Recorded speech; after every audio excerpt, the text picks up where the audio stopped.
Home of the Kadimakara People by Percy Trezise. Introduction.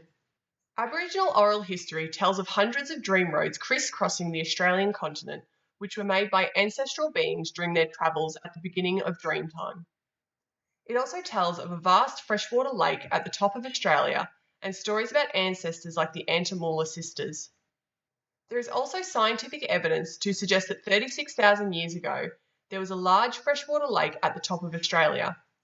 Scientists called it the Lake of Carpentaria, and it was also known as Ballinaga, the Big Water.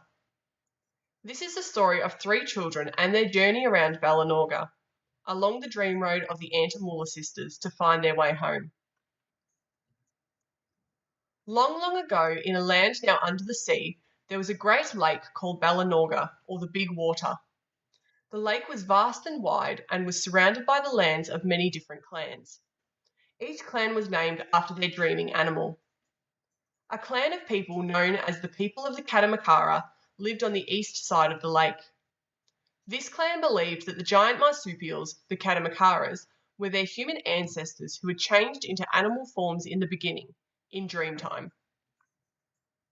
The Kadimakara was their main dreaming animal, and instead of hunting Kadimakara, the Kadimakara people hunted kangaroos, emus, and many other animals. They used walpers to paddle around the lake after fish and turtles, and to collect eggs of ducks and geese from reed banks. During the cool, dry season, the Kadimakara people lived in bark gunyahs among paperbark trees along the shore of Ballinaga. But when the hot and stormy wet season arrived, they moved inland to live in the dry, shallow caves that were dotted along the low sandstone cliffs. The green wet season was the time when young kangaroos, Kadimakaras, and other marsupials first peeped out of their mothers' pouches, and the time of the Kadimakara dreaming ceremonies. It was the time for the young men of the clan to learn the laws about looking after their dreaming animal and the dreaming places of all the animals and plants. The law carriers taught that in the beginning, in creation time, every species of animal and plant made their own dreaming place. There, the unborn baby spirits of that species were placed and laws were made to protect and maintain the numbers for future generations. In the land of the Kadimakara people, the Kadimakara could not be killed or eaten, and the gentle giant marsupials grazed freely. It was Jadianta's 12th summer, and the second time he had been to Kadimakara dreaming ceremonies. His mother's brother, Jundi, was teaching him the songs and ceremonies to ensure old Kadimakara would release more baby spirits for the next generation. The large rounded sandstone slabs of the dreaming place were covered with small round pits. Grey bearded law carriers were pounding out more pits with hard stones and chanting the sacred songs. Each grain of sand to fall was another baby spirit freed to find a mother. Jadianta and his cousin Nagali were among the boys of the Kadimakara people kept in seclusion each wet season. They were learning the chants which contained the laws while they made stone knives, fish nets, and other tools. When they had grown a beard, they would learn the secret names of the Kadimakara and other ancestors. The boys were only allowed to hunt small animals like possums, bilbies, and goannas, or to gather food. A grove of nonda plums grew around their shelter, and they gathered figs and yams. The ceremonies of Kadimakara dreaming were important, and the law carriers stern and strict. The boys were kept busy every day. Jadianta's younger sister Lande and little brother Jalmor were also learning about their ancestors from their mother and father, Magura and Warumbi. Their cave home had paintings which had been made by past generations. Each painting had its own story, so the children could get an understanding of the great travels of the ancestral beings and events of the past. Lande and Jalmor missed their brother Jadianta. He was always cheerful and full of ideas for new adventures and hunting trips across their land or out on Ballinaga. They knew Jadianta would return after the storms and rain, and longed for the end of the wet season when he would come back home. Finally, the wet season dwindled away.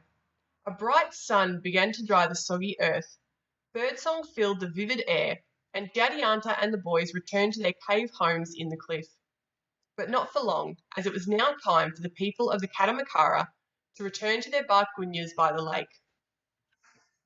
The bark gunyahs had been battered by storms during the wet season, and the people of the Kadimakara had helped to build or restore their lakeside homes. Bark was stripped from trees to mend roofs and walls, and trips were made into the bush to cut pliable casuarina shrubs for the new gunyah frameworks. It was decided that Jadianta and Nagali should have their own gunyah, for they were now young men going through the man-making ceremonies. Lande and Jalmor were anxious to help their brother, and it was soon finished. The next task was to repair the walpers so the people of the Kadimakara could paddle out on the lake to fish. The walpers had been stored in the bush for safety, but many of the tie ropes were rotten and some of the logs needed replacing. It had also been decided that Jadianta and Nagali were to each have their own walper. They went into the bush to get the milkwood logs they had cut before the wet season, which were now dry and light.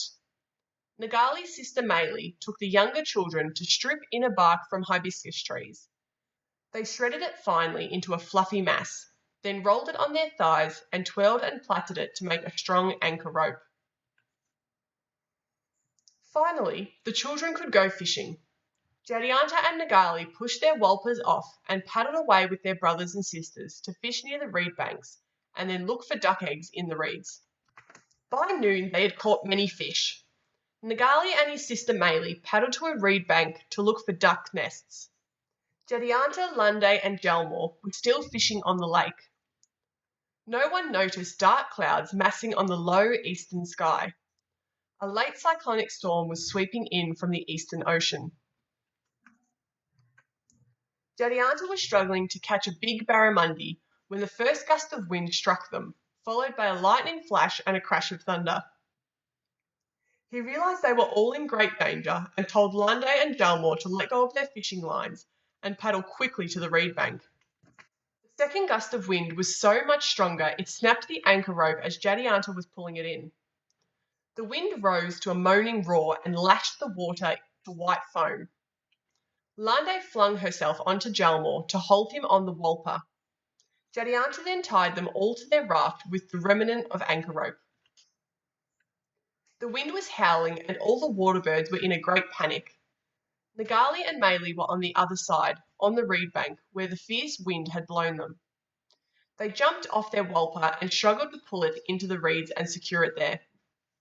When their walper and paddles were safe, Nagali and Maylie looked about for Jadianta's walper.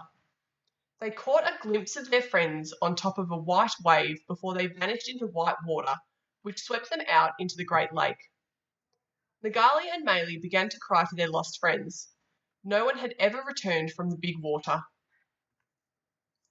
All that day and all night, the wild wind and water swept Jadianta, Lande and Jalmor westward, away from the land of the Kadimakara people.